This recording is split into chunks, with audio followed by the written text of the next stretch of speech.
All right, so I'm about to start slowly. We are in Switzerland. We're already 5 minutes late. That's not a good sign. Let's just go for it.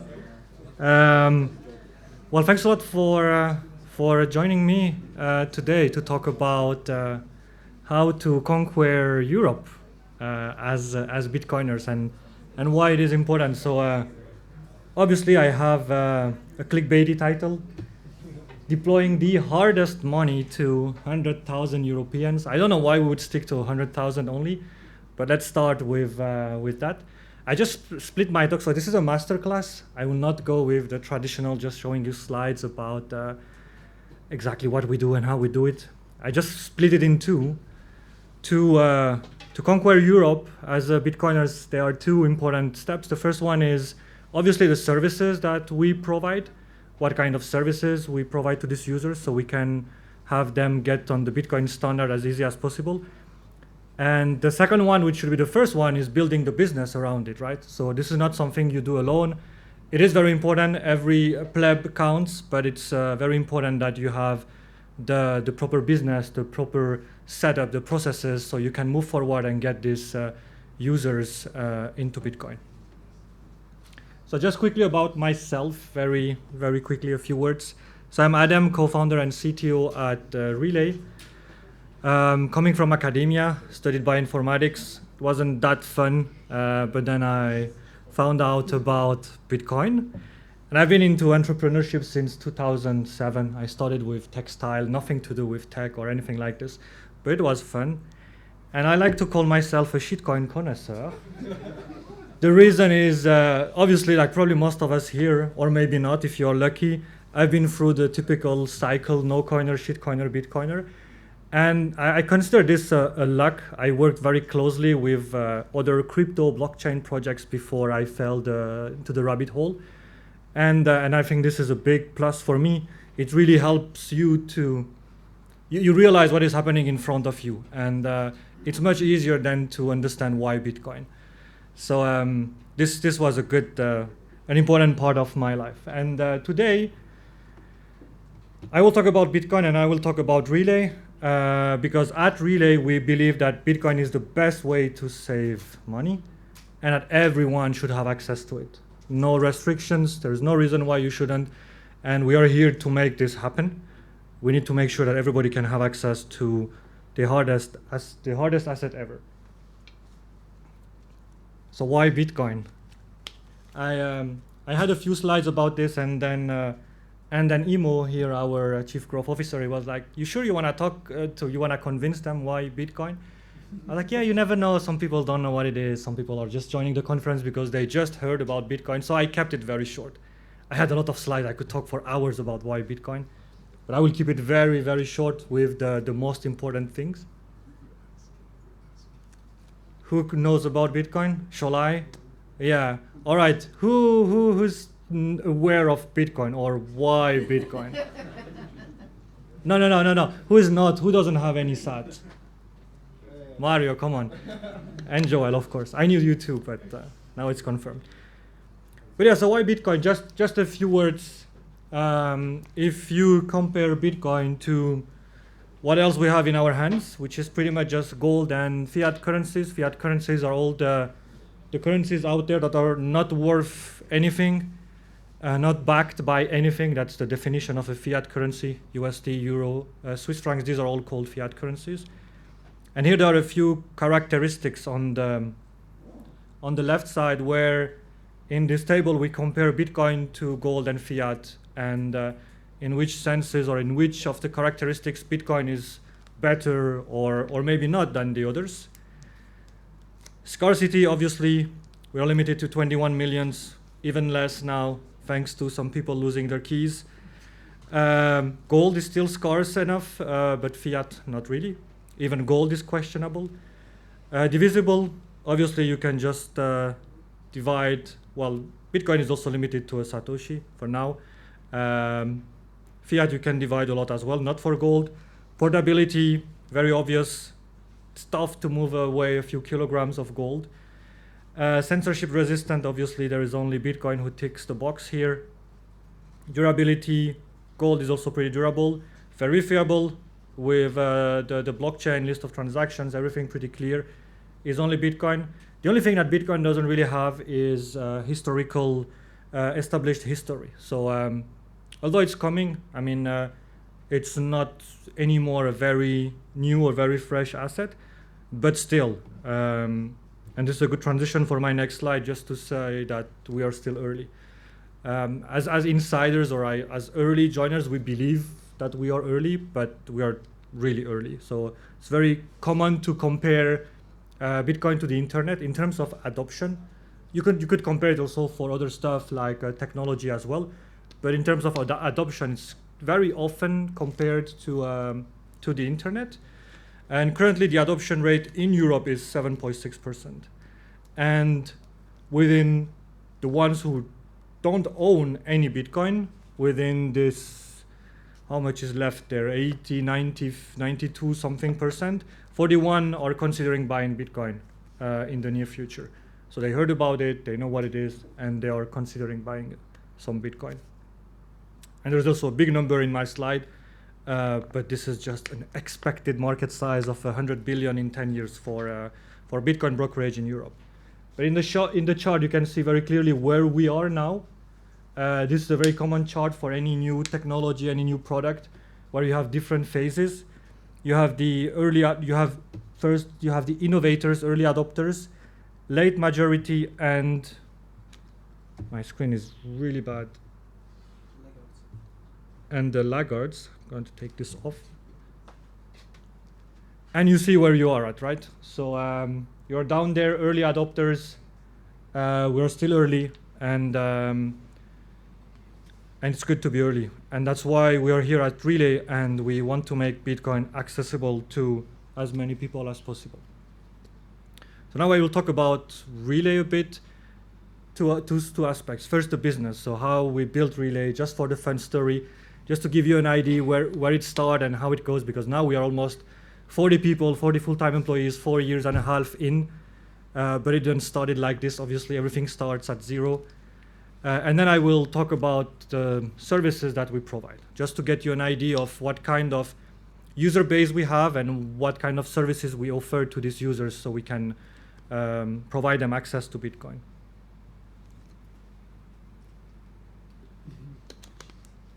All right, so how it started.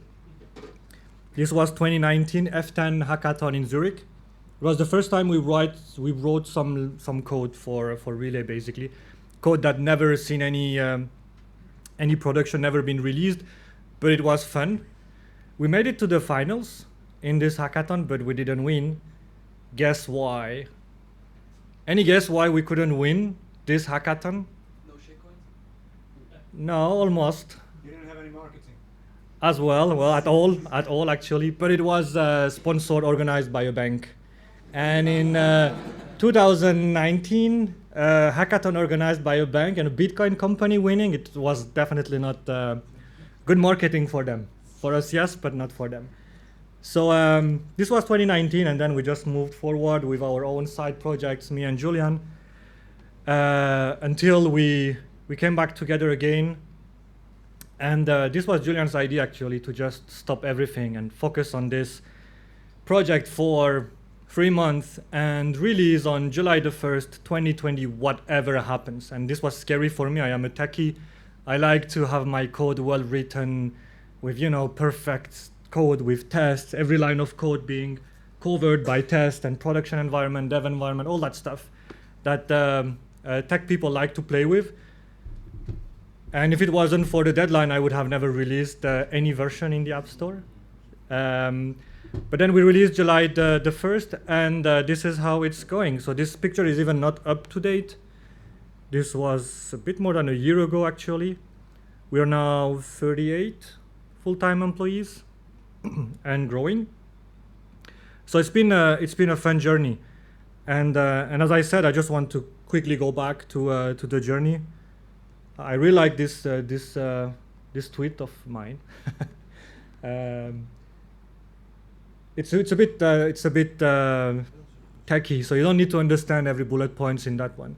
This is just to say that not everything has to be in place for you to launch or to start something.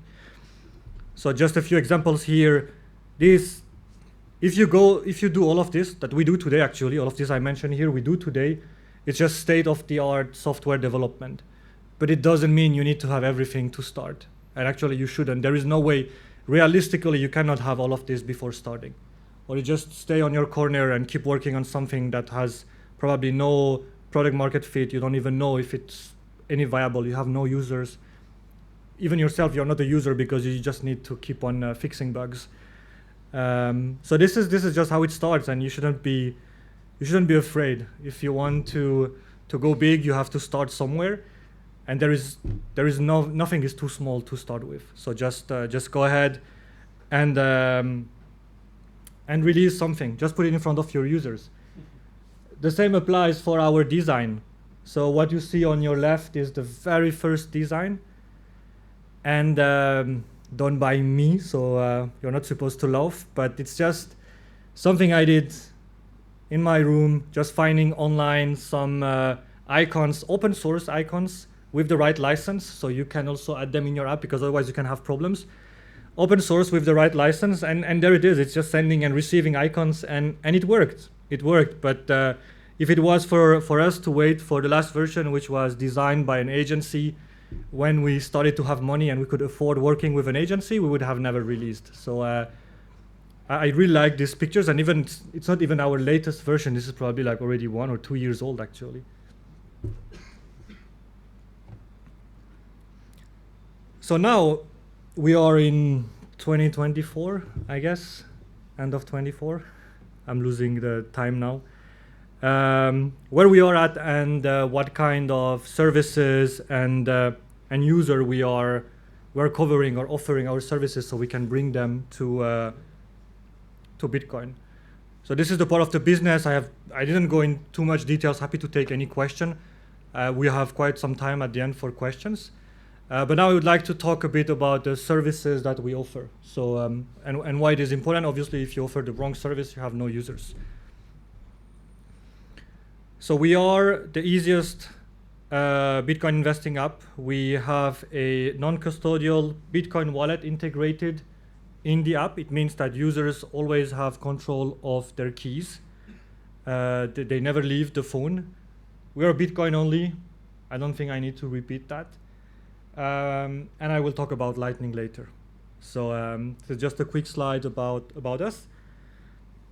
And here we are after almost 5 years in the app stores and in several countries in Europe, almost reached 500,000 app downloads with a bit more than 100,000 unique active users, and a lot of referrers using our referral code, having their own code, sharing with other people, so they can pay less fees while bringing more users to Bitcoin.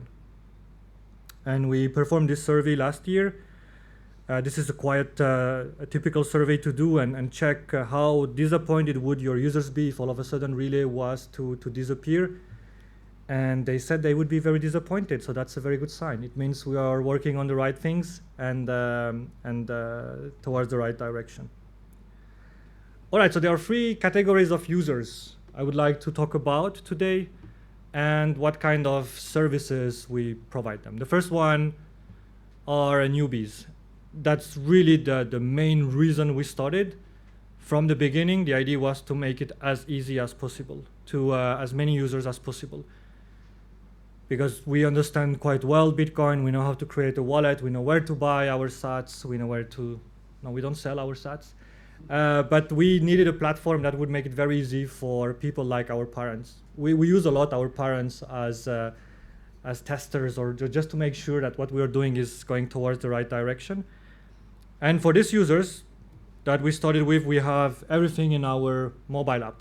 So it's a very easy mobile app on both platforms, iOS and Android. We have a very simple registration. Users can start with very low amount. You don't need to put in hundreds or thousands to buy some Bitcoin. You can start now with 25. Used to be 10. We increased this to avoid like accumulating too many UTXOs. So this is part of our responsibility as well. If you let the user buy €1 worth of Bitcoin, they will buy €1 worth of Bitcoin, because they don't know about UTXO, they don't know about the fees. They will complain why they are paying so much fees when they try to sell, So this is our responsibility to make it easy. And it might sound a bit counterintuitive for the user. They could be like, why are we increasing the minimum amount? But it's better to do it this way than just to explain them. Obviously, education is very important. We have our own newsletter in the app as well to where users can register so they learn about Bitcoin at their own pace. But we also have a lot of responsibilities on our end to make sure that our users who don't know about all the things that we do don't get stuck.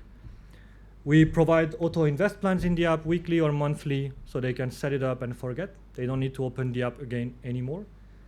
And 100% in control is to mention again the self-custodial aspect that we have from the beginning. But again, this is also a big responsibility. Our role, or we are not trying here to leave it on the user end and be like, well, we don't care if you lose your key, you lose your key. But it's also to educate them about how important that is and why it is important to have self-custody of your own Bitcoin. Very easy process. Just install the app, create an order, send some funds, and you receive some Bitcoin. So it's as simple as possible. And we make sure to keep it this way. We just want to make sure users don't need to worry about anything else. So we are not an exchange. We don't have advanced settings like limit orders, market orders. We don't do all that. Users want to define first their Bitcoin in fiat currencies. They want 100 euros worth of Bitcoin. That's what they want. And that's what we provide in the app. And this here is our new design, not released yet. I'm super excited about this work we are doing right now with an agency that did really good job. So this is just a sneak peek for you about how the new the new version of the app will look like. We still have a bit of work. This is just a design. We need to implement it now. But this is coming very soon. Early next year, we will have our new design implemented as well in the app, where obviously, as you see, we try to keep it as simple as possible. The idea is not to hide anything, but try to make as simple as possible while we keep as much information as possible in the screen. All right, second category of users are the paranoid crypto anarchists. Shout out to Sailor. These are our most advanced users. So this probably represents most of you here in the audience, or any other user who is aware, knows what Bitcoin is, knows what Lightning is, knows what a hardware wallet is. And for them, we also obviously provide a service. The first one is the external wallet integration. So when you buy with Relay, you don't need to buy directly to your Relay wallet. You can provide any other external wallet, be it a Ledger, be it a Bitbox, be it a Trezor, whatever kind of hardware wallet you have. You can just provide the address. You need to be an advanced user because there is a bit of a signing required there. But once it's connected, then you can just keep on buying and your sats will directly flow to your external wallet. You don't need to worry. You will still see the buy order in your Relay app. You can follow your portfolio, but you will receive it straight away to your hardware wallet. No need to collect it, accumulate it, and then send it. No need to pay extra on-chain fees. Just straight to your hardware wallet. Obviously, it means improved security and privacy. These wallets are considered cold wallets. They are just small devices like USB sticks. They never touch the internet. The private keys are never leaving the device. So as long as you have the device, the private key stays in there. And as long as if it's not connected, nothing can happen. Obviously, the integration is watch only. You can see your balance of your external wallet, but you cannot send anything from your external wallet. Because again, the private keys, they stay on the hardware wallet. And you would be able to track your balance and portfolio of the sats that you're buying to your external wallet. And this is just, again, the new design. We haven't implemented this yet, but this shows where we are heading to, where we want to provide in the app the only place where you have your on-chain wallet, the Relay wallet, where you can connect your external wallet. Here it gives the example of Trezor. It could be anything. And your Lightning wallet. And that's when I talk about Lightning. So probably some of you remember we announced the Lightning integration last year in Lugano in collaboration with Breeze and Greenlight. So again, it was very important for us from the beginning to provide a non-custodial Lightning wallet. That's where the challenge was, and it still is. Custodial Lightning works really well. Obviously, it's much easier to handle, but it gets tricky when we talk about non-custodial and when we need to deal about liquidity. So what we did is, thanks to the work with Breeze and our collaboration, we provide in the app a non-custodial Lightning wallet, which provides instant and low fee, sometimes even free transactions. You can send and receive via invoices through the Lightning Network. Users keep the same exact seed, the same wallet, the same backup.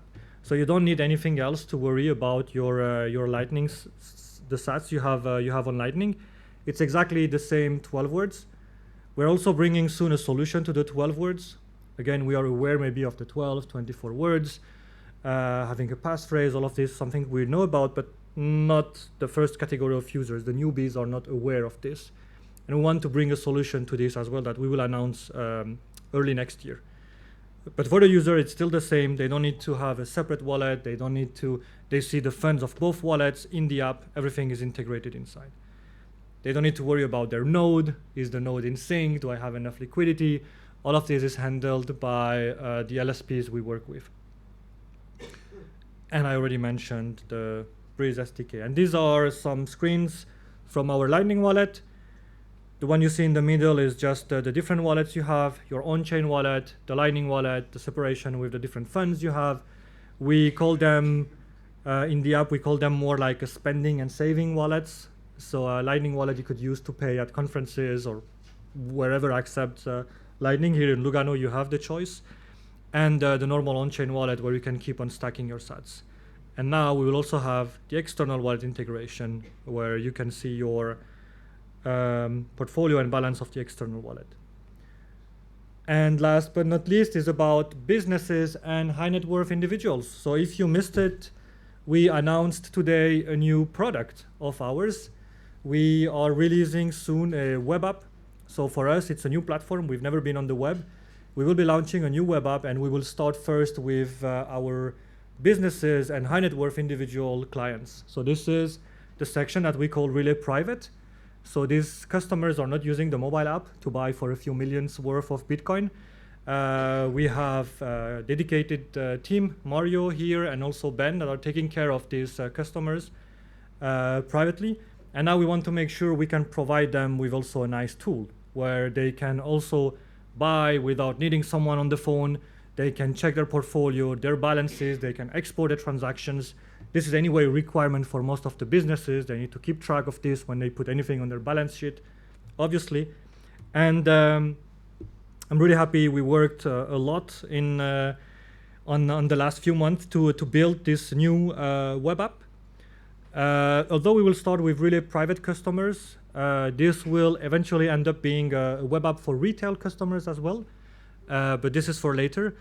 Today, we have one of the fastest onboarding for customers in Europe for, again, high net worth individuals and businesses. We let them use this single platform to buy, sell, and keep track of their portfolio directly. They can export their transactions. They can add wallet addresses, so it's the same. We don't provide any wallet here. It's bring your own wallet kind of solution, but they can whitelist, they can add any external wallet they want and buy directly to these wallets. So we cover pretty much all of these users. We provide services for newbies. That's why we started Relay. It was really the first thing to do for us, bring a simple solution out there for newbies or normies, how you want to call them. We moved forward with more advanced users, providing Lightning and external wallet integration. And today we're happy to announce our new web app for high net worth individuals and businesses to scale our really private business and let these users save in Bitcoin much, much easily and much, much faster. This is a quick summary of what I just talked about. And I would like to finish with a few words about what's next. So where we are heading to. It's end of 2024. We have quite some exciting news. We are working very hard on opening the floodgates to Europe. We are currently getting a new license that will let us conquer. I like the word conquer, but not in an aggressive. Yeah, I'm Turkish. It's true. It's probably coming from my DNA, but in a non-aggressive way, right? So conquer Europe, because we will be able to do active marketing. We will be able to provide other features I cannot talk a lot about right now, but faster and cheaper payment methods. Maybe that rings a bell already. Talking about Europe, we are working right now. Before the end of the year, we want to integrate also LN URL in our Lightning wallet. This is missing. Unfortunately, we're just working with invoices right now, but LN URL is used everywhere, be it for LN URL withdraw or pay. We will have this implemented before the end of the year, and we would like to bring custom Lightning addresses to all our Lightning users. I'm open to ideas. If you have a nice domain name with relay.something for Lightning addresses, let me know. I talked about the external wallet integration. This we will improve with a very easy plug-and-play signing process. So you will not need any extra fancy tools to connect your hardware wallet. And better fees. Who doesn't like better fees? So we will be announcing a new fee structure by the end of the year, and I'm pretty sure you will love it. And with that, thank you very much. I'm happy to take any question.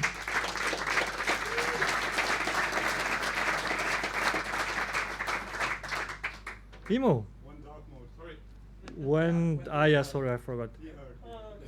I didn't hear. Please give him the mic. No, when dark mode. Who is using dark mode? Well, okay, we have some time still. I'm not using dark mode. I'm just strict light mode. So we are working on it, Imo. There is dark mode. You just need to know. You just need to know where it is, right? Yes. Yeah. Sorry. Why do you enforce KYC even for modest amount of Bitcoin purchases? And second question is, do you plan to add some support for multi-sig wallet in your maybe your built-in wallet? Something would help a lot security for newbies and all the users. Yeah. Well, KYC is. I don't know how bad I can talk about KYC. I have some people listening.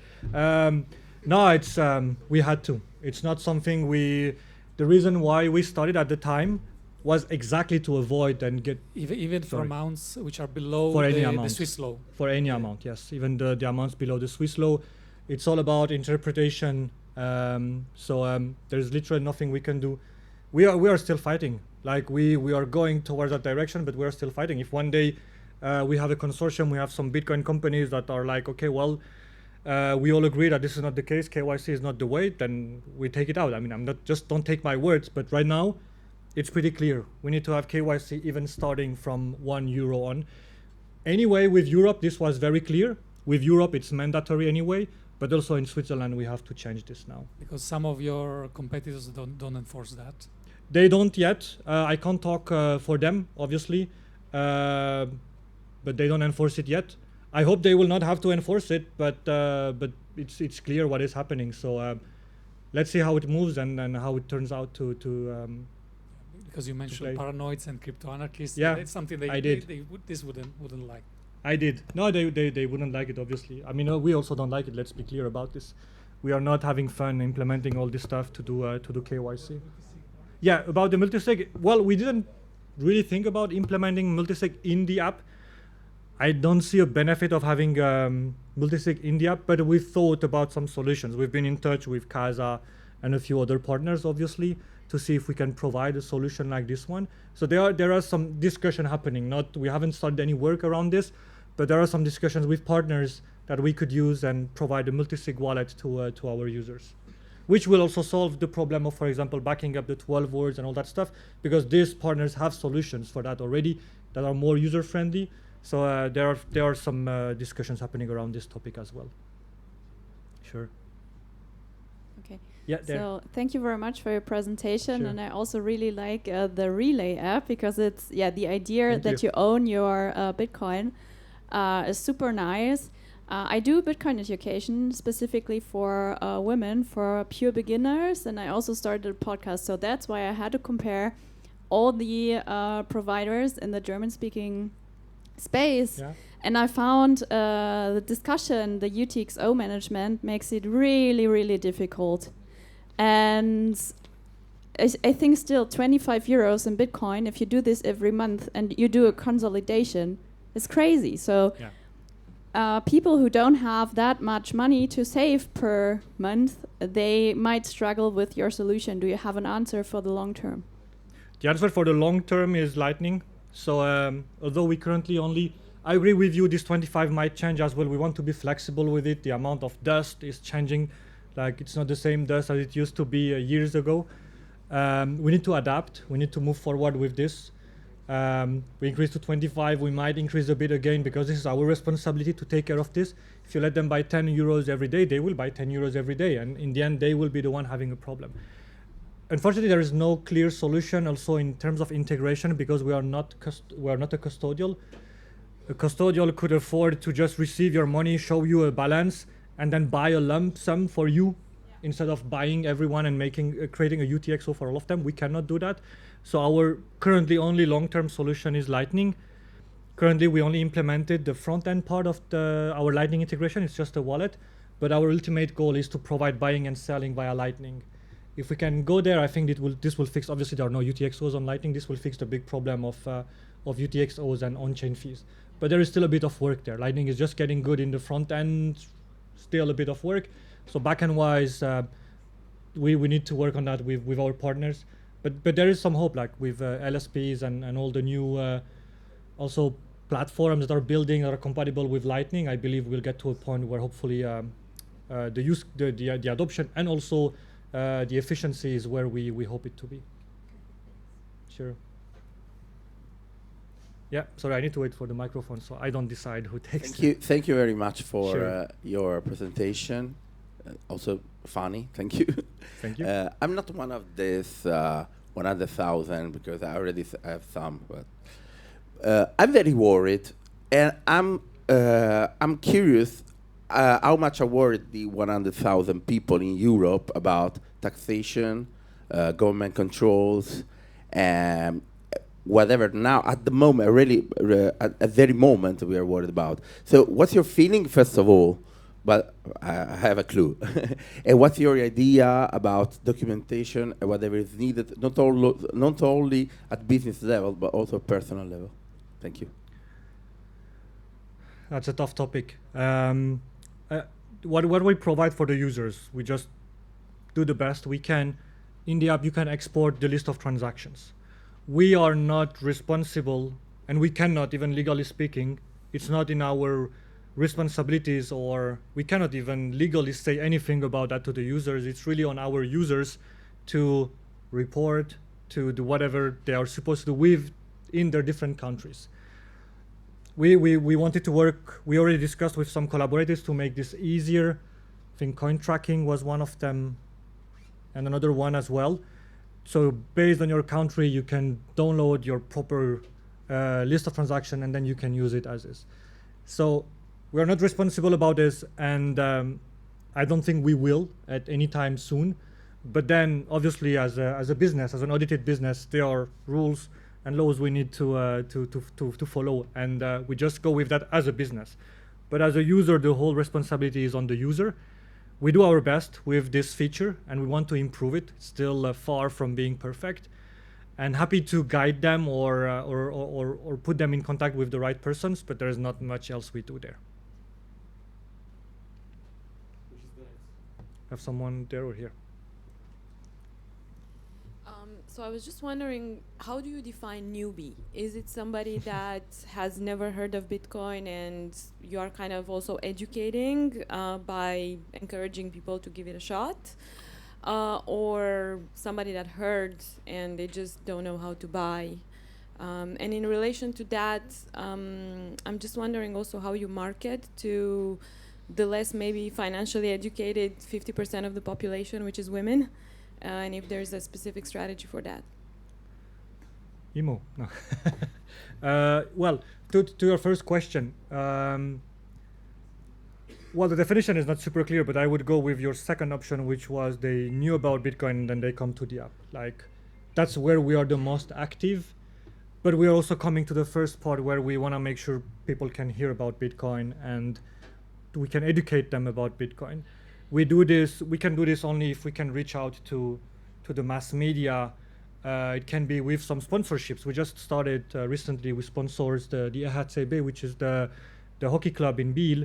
We have a nice jersey here, so this is their warm-up. Well, that's how we start. Again, it's because we are limited also with our license. We can do only active marketing in Switzerland. And with our budget, we cannot afford, I don't know, which is the best hockey team in Switzerland? Zurich? Well, okay, I didn't say anything. But you get the idea. So this is how we started. But obviously, we really want to be much more present. This is going to be EMO's main task for next year, where with the French license, which will then turn out, which will convert or turn out to be a big European license, then we can do active marketing in whole of Europe. We can do this we started with a few influencers also in Switzerland.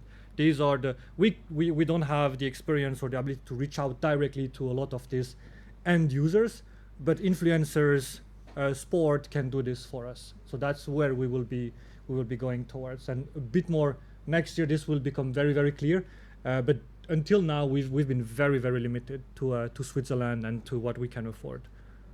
And just to add to the question about women, we also are partnering with Miss Finance, who is the number one podcast in Switzerland when it comes to Bitcoin and finances. And obviously, we'll try to always find more people like this, but it takes some time to find the right profile as well. Sure. One question there. Hey, yes, hi. sorry, yeah. So, Hey. what are your user growth numbers like, and how do you go about launching new products? What are you interested in the most, the tech part or the non-tech part? the non? Yeah. I am the non-tech. No. Well, user base. You mean in terms of numbers, repartition? What are you curious about? Countries. How do you measure engagement? How do you measure engaged users, and what are their growth numbers like? Yeah. Are you seeing Yeah. a growth in engagement, week on week or month on month? Yeah, we do. And there are phases. There are some events that also helps us. Let's say, obviously, what happened with FTX. Just take this example. Not only us, but it helped a lot. Unfortunately, some people, suffered from it. It's not something we are making fun of, but it made people realize that self-custody is actually important. And all of a sudden, you see a lot of users coming and using and being interested in a self-custodial solution because they realize that if this company goes down, I just lose everything. So this is clear. There are a few events. Obviously, we are growing month over month. That's why we are here after 4.5 years. But then there are also, volatility helps as well. We see our users are really, if the price is stable, it's boring for everyone. Also for us, it's boring. But as soon as it moves a bit up or down, we see the numbers. It directly reflects into the numbers. And But since you're on Lightning Network, probably you also are. So Lightning is opt-in. We don't the buy and sell orders currently they're only on chain. Okay. We don't. Lightning is just we have.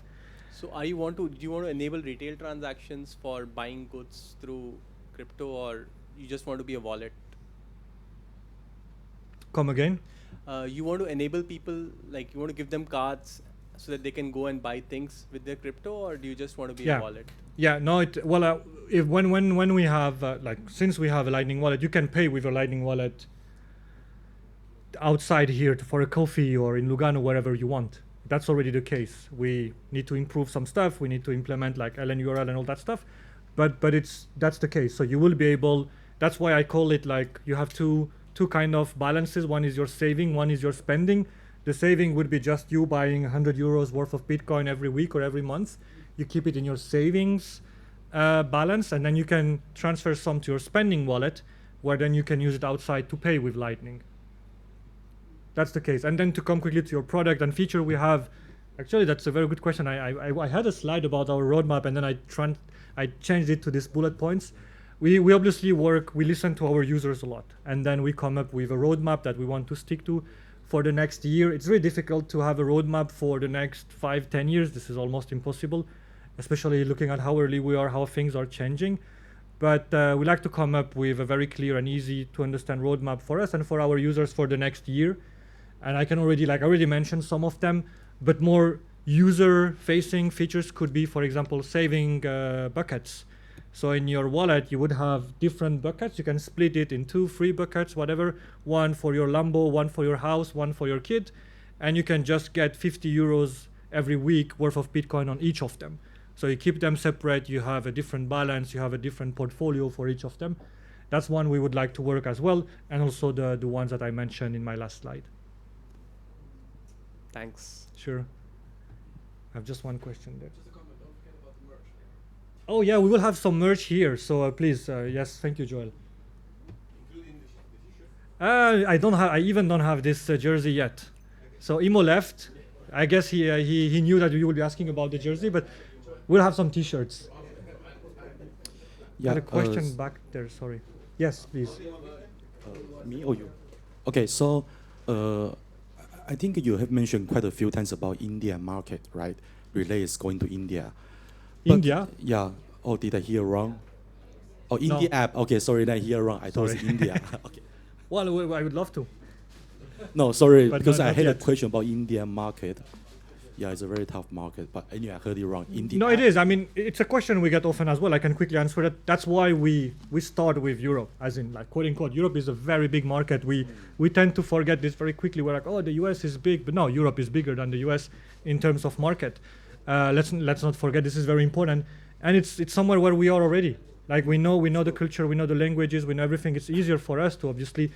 Like when you ask people outside of Europe, they don't want to come to Europe. It's a difficult market on its own. But when you are here, ideally you just make sure that you're here, you have all your users, and you, again, as I said, you conquer Europe, and then obviously we have some plans as well to go to other emerging markets, maybe not directly to India or to the US, but more Middle East, maybe Turkey is very interesting, still kinda European, and then towards there, I agree. I mean, there are so many exciting markets out there.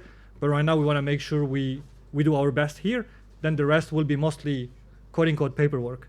Like you said, conquer, right? Yeah, slowly. Okay, thank you. Sure. Do I have someone there? Yeah, thanks for that presentation, Adam. Sure. So I have a technical question. I seem to remember, and I might be wrong, but I think you allow the upload of the XPub onto the app for... Okay, so it's an address that you put into the app, which means you reuse the address for every purchase? So if you're talking about external addresses... Because my question was actually going to be, does the XPub leave the phone, or but yeah, it's kind of... It's a security and privacy question, I guess. Yeah. No, that's a very good question. So we thought about it. This would be very interesting for external wallet. So if you sign with your external wallet, right now it only signs one address. So you can keep that one, you keep on buying, it will always buy to the same address. We don't offer any XPub support yet, but we are planning to. This way you can just sign your XPub and then you forget, and every time you receive to a different address. In that case, I would definitely work towards what you said. The XPub stays in the app. Every time there is a new order created, the app generates the next available address and creates the order with that one. I would like to avoid as much as possible touching any XPub on our backend. Right now, like we do with it's XPub, as it stands for, it's public, but I'll do my best that we consider this as private as possible, stays on the phone, doesn't leave the phone. We don't need to store the XPub to know the next address, because you need to create an order anyway for the next address. Worst case, we can store the next 10 addresses. If you're creating a monthly for 10 months, then we can maybe do it this way, but the whole XPub, it doesn't make any sense. And it's a big security and privacy problem. Yes? Yes. Jim Hansen, Longevity Capital Company. Adam, I have a question. Sure. About regulators. We talk about newbie Bitcoiners. What about newbie regulators? Because they don't understand this. And what is your relationship with those regulators? Yes. Can you hear me back there now? Okay. Newbie good. regulators. What is your relationship with the regulators? Are they coming to you saying, please help us understand this?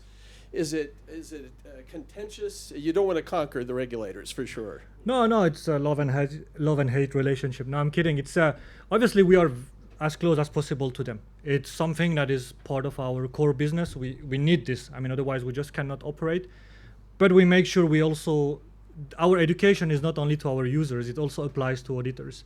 You would be surprised by the questions they are asking. And most of the time they ask the questions not because they have bad intentions, they just don't know. And if you're not here to explain them, like we take some time, Guglielmo here, we work together a lot. We talked about XPub. They have no clue what an XPub is. If you start explaining them what an XPub is, you need to be able to talk their language to make sure they understand, and you communicate this properly in the right format, in the right channels. And this is our responsibility again. We don't take responsibility only towards our users, but also regulators. We talked about KYC. It's not fun, we hate it.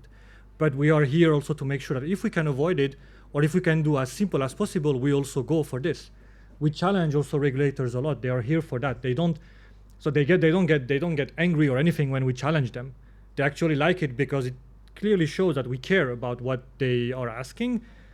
But we also challenge them in a way to see what we can improve, what we can do better together. So we have actually a pretty friendly relationship, I would say, with the auditors, just in a way that we work together, and we also educate them is also part of our business or our strategy, let's say.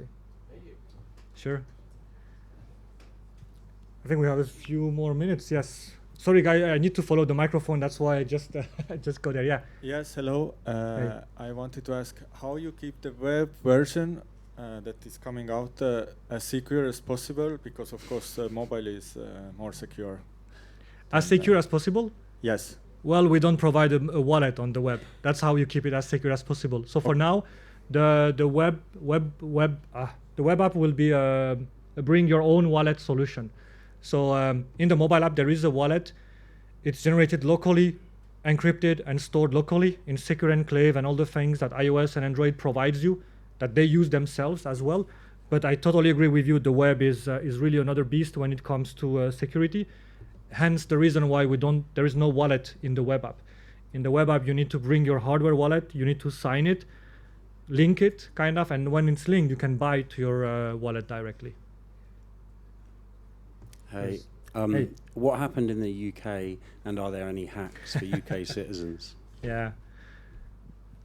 What happened in the UK stays in the UK. It's just well, they decided to change the rules, and either you play with the rules, which are super complicated. It wasn't on our top 5 market, to be honest. So this plays on the balance, obviously. If it was Germany, we would have taken different decisions. Our biggest market is Germany. So the problem there is it was becoming very, very tricky for the users. Like I know some competitors do it right now. They provide, you can onboard in the UK, you have a questionnaire to go through, and then you need to wait like 24, 48 hours to get approved. And we just didn't want to play that game. I think it wouldn't be so much work for us. Not that we forget about the UK, it's still there, we still think about it. And the other problem was also having a GBP bank account. Like we had only Swiss francs and euros. In the UK, they're not used to work with IBANs. They only deal with bank accounts. We used to serve the UK actually. We just stopped a few months ago. But even then, the user base was really low. I mean, just because of all these limitations. And since Brexit, obviously, we lose a bit, like we don't follow any protocol, any standards together that will make our life easier. But it's part of our, like once we are comfortable in Europe, next would be, before even leaving the continent, we will definitely go to the UK. Hi. Hey. So don't you think that it's dangerous making onboarding too easy? Where like, for example, you said multi-sig with Casa, so that users maybe in 10 years, they don't need to back up their words, they don't need to back up anything, they are just relaying on on someone else.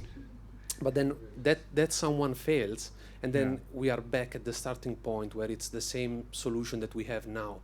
So shouldn't there be like a sweet spot of simplicity, but also knowledge of the newbie that it's coming to this world, let's Yeah, say? that's such a good question. I love it, to be honest, because it always feels like it needs a balance. You're totally right. It's really tough to make things easier. That's what I want to say, because it's not only about, oh, put a button there and take care of everything for the user. No, that's why I said education is also part of our responsibility. We cannot just, we could make it even easier. We can just hide these words forever. They don't see about it, but then they lose their phone, or you're not educating them. Then they are not Bitcoiners anymore. They are just relayers. So they just know how to buy Bitcoin with Relay. They don't know what is a wallet address. We could hide their wallet address. Like, we could just not even show anything. But that's exactly what you said. There's a sweet spot. It's a balance between making it easy, making sure they can still get onboarded as easier as possible. Like, the onboarding is one of them. For example, something that we did, and this is based off my experience, as I mentioned, as a shitcoin connoisseur with the other projects I had. What I know for sure is that the conversion rate when user downloads the app until you get them use the app, if you ask them to back up your seed in the onboarding, done, game over. The user will leave, you will never see them again. Does it mean that you never show them the words? No. So what we do, we try to find the right middle. We let them just do one buy order without a backup. And the first order is limited anyway to 100 euros. So you can just go 200, that's the biggest risk you're taking, but it balances out a bit the easiness. After the second order, there is no way you can buy more until you do the backup. And that's where we hold their hands, we show them how to do the backup, we make sure that it's secure, you don't write it down, you don't take a screenshot, all of these typical warnings. But that's exactly what you said, and it's true because a lot of users don't realize it. End user would be happy with the easiest solution, but they don't know they are taking too much responsibilities on them, and then they blame it on you because it's like, well, I bought with Relay, and now I don't know what Bitcoin is. I just bought some Relay coin, it's not even Bitcoin. And that's not what we want to do. So it's part of our education, that's why we have the newsletter, that's why we share a lot in our blog posts on social media, we're super active, and we know to whom we are talking, so we try to make sure it's balanced out. Sure? Hi. Yeah, hey. First and foremost, thanks for your very clear presentation and great Q&A. I have this question about regulators and legislators. Don't you think it's time for the whole Bitcoin industry in Switzerland and broadly in Europe to start to engage the legislators in a lobbying way? Let's say find a kind of lobby association with the European Parliament and the national countries. Yeah, we do. I see Martina also there holding her hand. Just quickly a few words. We do actually. I want to say that it's not like, I can give you a very concrete example that happened. When we launched, the limit in Switzerland was 5,000 Swiss francs per user per day. You could buy up to 5,000 Swiss francs per day without KYC. Then they took it down to 1K per day, 1K per user per day. And then they wanted to take it down to 1K per month. Again, we're talking about no KYC. This was the good old days. But then that's exactly what happened. A few Bitcoin-only companies, competitors. At the time, we stopped the competition. We just were partners. We worked together on writing a nice letter to the auditors to explain them why it is important to keep this threshold and why it is different, because they wanted the same rule to apply to ATMs and broker services like us. And we won. In the end, the rule only applied for ATMs, so 1K per month is now only on ATMs, but we could keep using 1K per day. So there is something happening. Unfortunately, we are probably not that strong enough, but there is definitely something happening. Martina, you wanted to add something, or? Yeah. Because we need to express our industry. Yes. So it's important to start to not to convince the regulator, but to try to inform them and try to change some rules, because some rules are not the right rule for this kind of industry. Exactly. I'm totally agree with them. Yeah. Yeah. So right, and I think we're over time. Thank you very much.